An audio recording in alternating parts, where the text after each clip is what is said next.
नमस्कार साथियों, एक बार फिर अपने YouTube channel Vedanta GS academy में आप सभी का स्वागत करता हूं। आज 26 मई 2026 है। आज के 12 साल पहले 26 मई 2014 को हमारे लोकप्रिय प्रधानमंत्री नरेंद्र मोदी जी पहली बार प्रधानमंत्री के रूप में शपथ लेते हैं और पिछले 12 सालों से अपने हिसाब से देश की सेवा कर रहे हैं। तो आज उसी के बारे में करेंगे कि मोदी जी के 12 साल बेमिसाल और इन 12 सालों में देश की क्या तरक्की हुई, मोदी सरकार आने के बाद देश में क्या परिवर्तन हुए, मोदी जी के चलाई हुई कई बहुत सारी योजनाएं हैं जो सामाजिक, आर्थिक, राजनीतिक हर क्षेत्र में जो है अपना प्रभाव डालने में कामयाब रही हैं, लोगों का जीवन स्तर उठाने में कामयाब रही हैं, देश की आर्थिक प्रगति में कैसे सहायक हुई हैं, इन सब के बारे में बात करेंगे। 2014 में 26 मई को प्रधानमंत्री मोदी जी पहली बार शपथ लेते हैं प्रधानमंत्री के रूप में और उसके बाद से लगातार 12 सालों तक अनवरत प्रधानमंत्री के रूप में अपनी सेवाएं दे रहे हैं।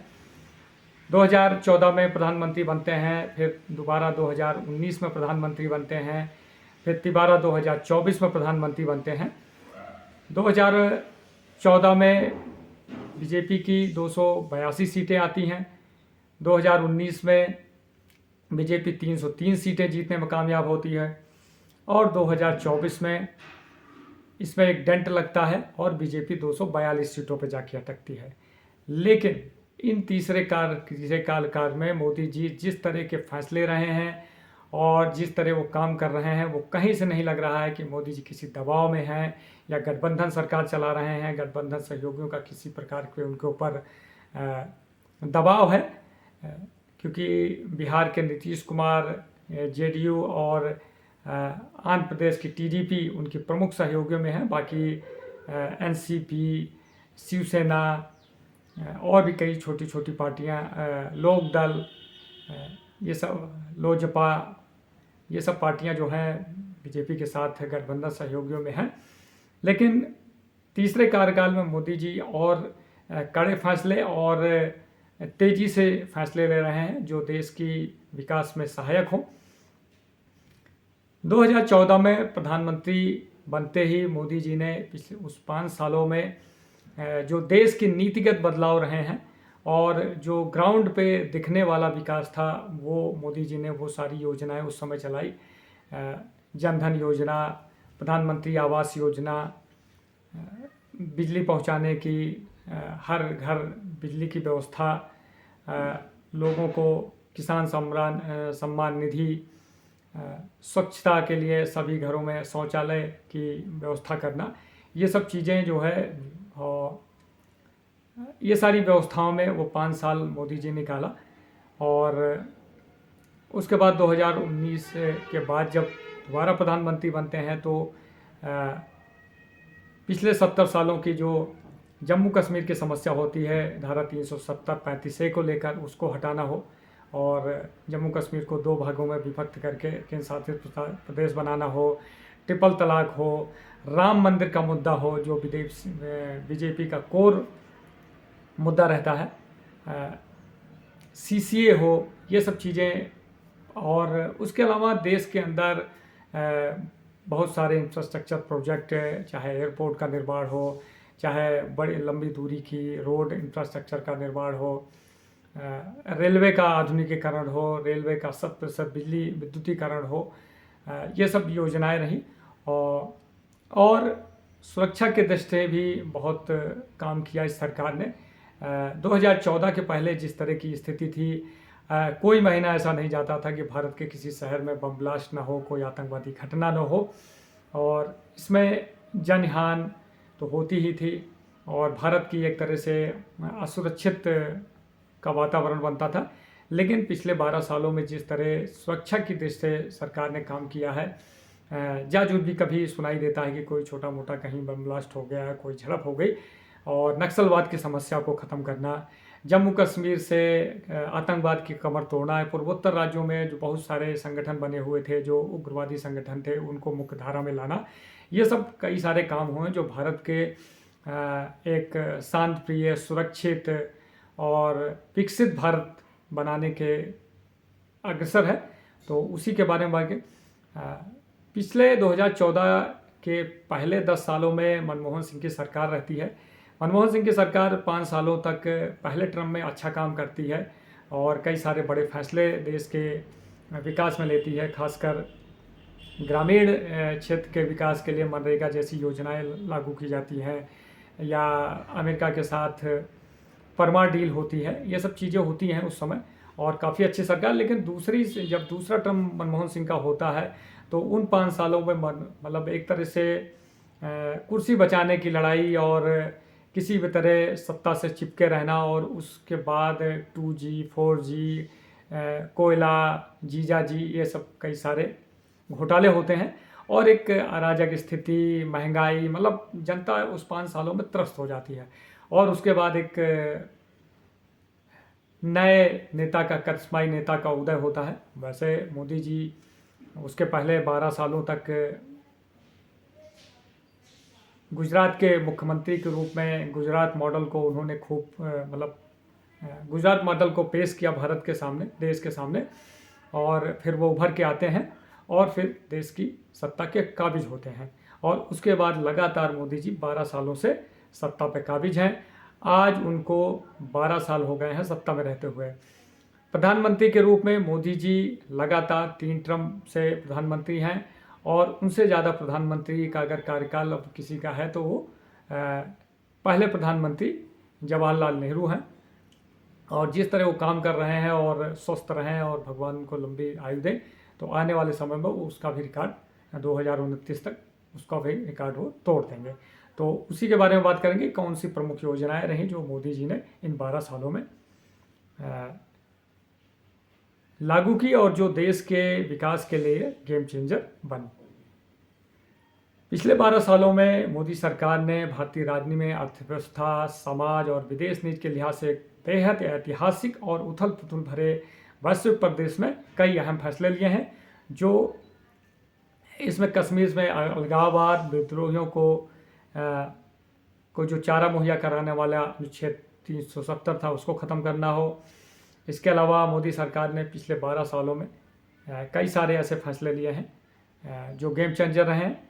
खासकर सुरक्षा की दृष्टि और जम्मू कश्मीर के दृष्टि 370 का ख़त्म करना और वहाँ की आतंकवाद की कमर तोड़ना और जम्मू कश्मीर को विकास की मुख्य धारा में लाना, ये शामिल रहा है। और जम्मू कश्मीर को 2 भागों में विभक्त किया है, लद्दाख और जम्मू कश्मीर को केंद्र शासित प्रदेश के रूप में। उसके अलावा महिलाओं को लेकर 33% आरक्षण जो अभी 2025 में ही मोदी सरकार ने उसको 23 में ही उसको पारित कराया था और अभी लागू करने की व्यवस्था की थी, लेकिन विपक्ष के विरोध के कारण वो लागू नहीं हो पाया। तो ये बीजेपी सरकार की एक बहुत बड़ी पहल थी कि महिलाओं को राज्य विधानसभाओं में और लोकसभा में 33% आरक्षण हो। सरकार उस पर काम कर रही है और आने वाले समय में शायद उसको पूरी तरह से लागू करने का प्रयास करेगी।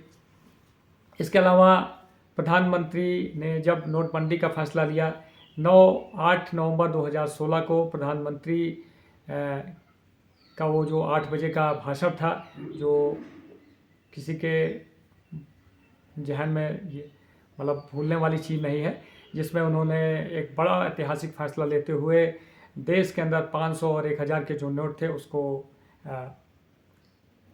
चलन से बाहर कर दिया और उसकी जगह एक 500 का और 2000 का नोट उन्होंने नया लागू किया था और बाद में धीरे धीरे करके 2000 का नोट ख़त्म करके अब सबसे बड़ा जो नोट है वो 500 रुपये का है। इससे क्या हुआ कि एक तो भ्रष्टाचार, काले धन पे प्रहार और जो अवैध लेन देन और इस पे जो है एक तरह का प्रहार था और आर्थिक मोर्चे पर विपक्ष ने काफ़ी आलोचना की, लेकिन इसकी वजह से डिजिटल ट्रांजैक्शन बढ़ा और भ्रष्टाचार में, काले धन में कमी आई।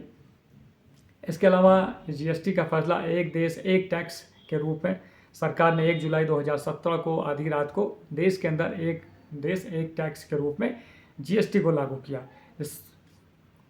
और आज के समय में जो जीएसटी का कलेक्शन है वो रिकॉर्ड स्तर पे हर महीने जो है रिकॉर्ड बना रहा है और लाखों करोड़ रुपए जीएसटी के रूप में सरकार के खजाने में आ रहा है, जो विकास कार्यों में खर्चा हो रहा है। उसके अलावा मुस्लिम महिलाओं के लिए जो एक नासूर की तरह था 3 तलाक, उसको मोदी सरकार ने जो है ख़त्म किया और मुस्लिम महिलाओं को एक तरह से संरक्षण मिला। जो बहुविवाह प्रथा थी मुस्लिमों में, उसको कंट्रोल करने में मदद मिली। इसके अलावा अग्निवीर योजना, जो सेना के अंदर जो सैनिकों की कमी थी उसको ध्यान में रखते हुए अग्निवीर योजना लागू की, जिसमें प्रशिक्षित जवानों को 4 साल नौकरी और उसके बाद एक मुफ्त रकम देके उनको रिटायरमेंट, और 25% से जितने जवान भर्ती होंगे उसके 25% जवानों को अगले अपनी पूरी ड्यूटी करने का उसमें मौका मिलता है।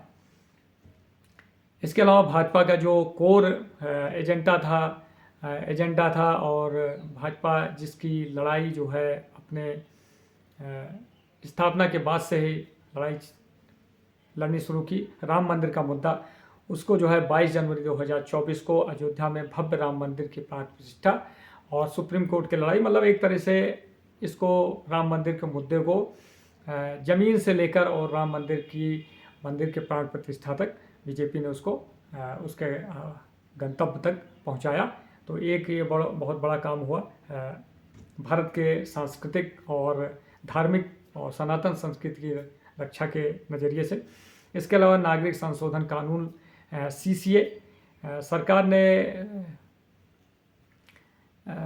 2019 में संसद में नागरिक संशोधन अधिनियम लेके आई, जिसमें अपने आस पड़ोस के बांग्लादेश, अफ़गानिस्तान, पाकिस्तान, वहाँ से जो हिंदू, जैन, सिख, ईसाई ये सब प्रताड़ित थे, उनको भारत के अंदर जो निवास कर रहे हैं कुछ एक टाइम लिमिट के अंदर उनको जो है नागरिकता देने का प्रावधान था। इसका काफ़ी विरोध हुआ, शाहीन बाग और भी देश के अंदर अलग अलग जगहों पे इसको लेकर बहुत धरना प्रदर्शन, दंगे हुए, लेकिन सरकार इसको धीरे धीरे अलग अलग राज्यों में लागू कर रही है। अभी बंगाल सरकार ने भी इसको लागू किया है।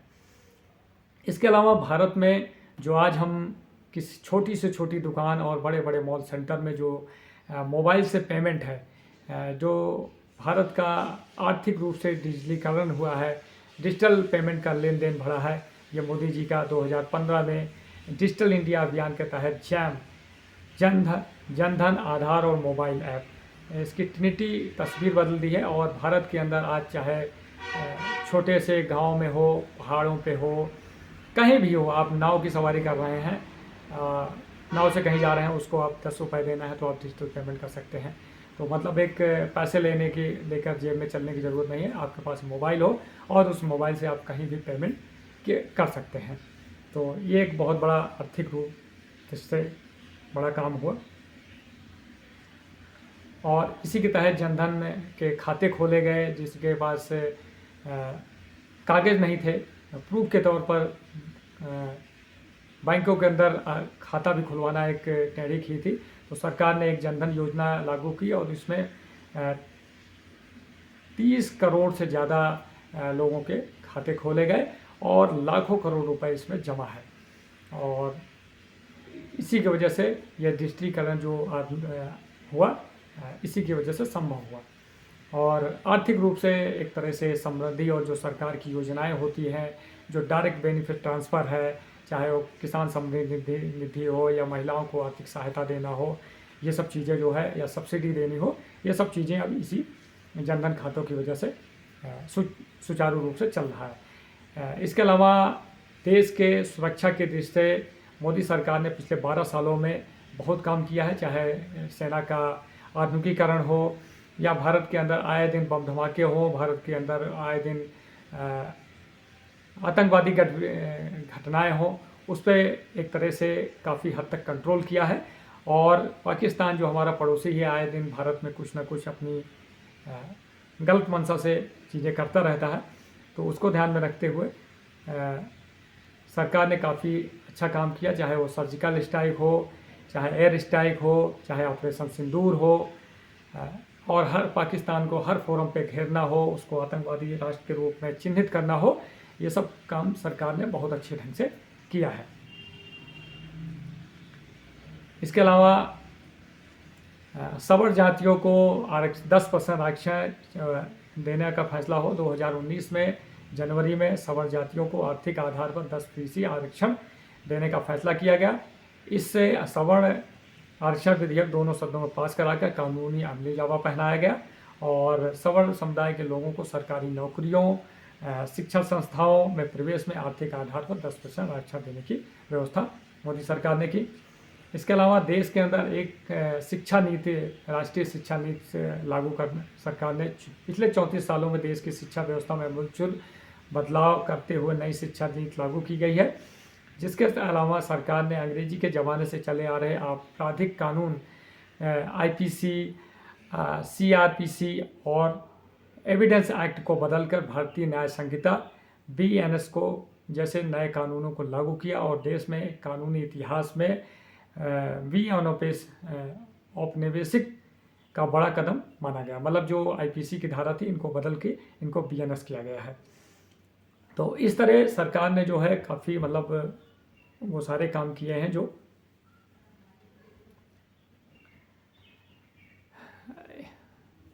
इसके अलावा सरकार ने motion picture India mission, make in India program, जिससे देश के अंदर आर्थिक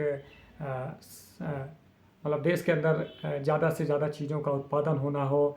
भारत स्वच्छ मिशन, एक प्रधानमंत्री लाल किले के प्राचीर से शौचालय बनवाने की बात करता है, वो मोदी जी ही कह सकते हैं।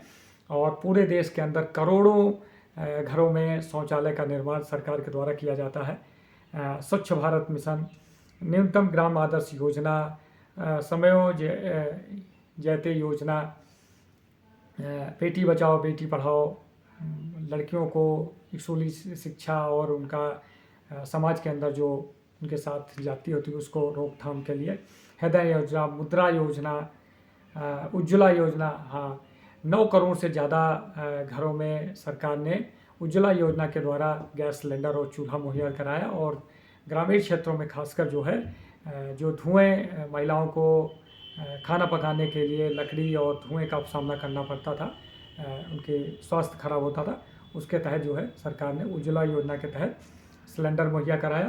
प्रधानमंत्री सुरक्षा बीमा योजना, कुल पेंशन योजना,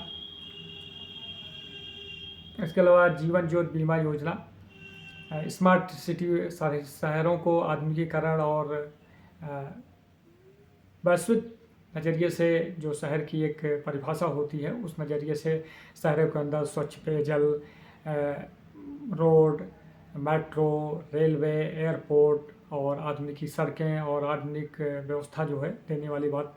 तो स्मार्ट सिटी योजना, संप्रभु स्वर्ण बैंक योजना, उदय योजना, स्टार्टअप इंडिया, जिससे नए नए उद्योग और नए नए स्टार्टअप खोज हो सके, सेतु भारतम योजना, उठो भारत ग्रामोदय से भारत उदय, और प्रधानमंत्री नमामि गंगे योजना और सतत योजना। ये कई सारी प्रमुख योजनाएं हैं जो सरकार ने पिछले 12 सालों में लागू की है। मतलब एक तरह से देखा जाए कि पिछले 12 सालों में मोदी सरकार ने, मोदी जी के नेतृत्व में भारत की विकास में, चाहे वो डिजिटलीकरण हो, चाहे आधुनिकीकरण हो, चाहे आधुनिक इंफ्रास्ट्रक्चर का निर्माण हो, नए नए एयरपोर्ट बनाने हो, पुराने रेलवे स्टेशनों का कायाकल्प करना हो, सभी बड़े शहरों में इलेक्ट्रिक बसों का संचालन हो, देश के अंदर दर्जनों ऐसे शहर हैं जिसमें मेट्रो की व्यवस्था, मेट्रो संचालन हो रहा है, और आदमी इंफ्रास्ट्रक्चर में मतलब बड़े बड़े एयरपोर्ट बनाना, रेल रोड बनाना। और आज हम देखते हैं कि दिल्ली मुंबई जैसे को जोड़ने वाले रोड तैयार हैं देश के अंदर। तो ये सब चीज़ें हुई और ग्रामीण क्षेत्रों में चाहे बिजली पहुंचाना हो, चाहे हर घर जल योजना हो, स्वच्छ भारत मिशन के तहत हर घर में शौचालय बनवाना हो, महिलाओं को अधिकार देने के लिए 33% आरक्षण, महिलाओं को लखपति दीदी योजना हो, या महिलाओं को धुएं की समस्या से निजात दिलाना हो, उज्ज्वला योजना हो, या उनको आर्थिक रूप से सहायता उपलब्ध कराना हो, ये सब चीज़ें मोदी सरकार ने की। और देश में मतलब जो 2014 के पहले जो व्यवस्था थी और इस 12 सालों में जो दिख रहा है, मतलब काफ़ी कुछ परिवर्तन हुआ है। और भारत 2014 में भारत दुनिया की 10वीं अर्थव्यवस्था था, आज भारत दुनिया की 4थी अर्थव्यवस्था है। और आने वाले समय में हम 1-2 सालों में भारत की दुनिया की तीसरी अर्थव्यवस्था होगा। इसके अलावा विदेश नीति में भारत आज सभी देशों के साथ अपने प्रगाढ़ संबंध बनाया है। आयात निर्यात भारत का उत्तरोत्तर बढ़ रहा है। कई देशों के साथ सरकार ने फ्री ट्रेड एग्रीमेंट किया है, जिससे भारत का निर्यात लगातार बढ़ रहा है। इसके अलावा सेना का आधुनिकीकरण हो, मेक इन इंडिया के तहत सेना को ज़्यादा से ज़्यादा साजो सामान, युद्धक सामग्री मुहैया करवाना हो, तो ये सब चाहने मतलब हर तरह से चंद्रयान मिशन हो, मंगलयान मिशन हो, ये सब चीज़ें हैं। मतलब लगातार हर क्षेत्र में सरकार जो है अच्छा प्रदर्शन कर रही है। और आने वाले समय भारत तीसरी अर्थव्यवस्था बनने जा रहा है। और 2047 का मोदी जी एक लक्ष्य जो है कि भारत को जब भारत 100वीं अपनी आज़ादी के 100वीं वर्षगांठ मना रहा होगा, तो भारत विकसित भारत का सपना साकार हो। तो इसके अलावा जैसे सूर्योदय योजना है, सोलर पैनल के द्वारा बिजली उत्पादित करना, ये सब कई सारी योजनाएं हैं जो अभी चल रही हैं।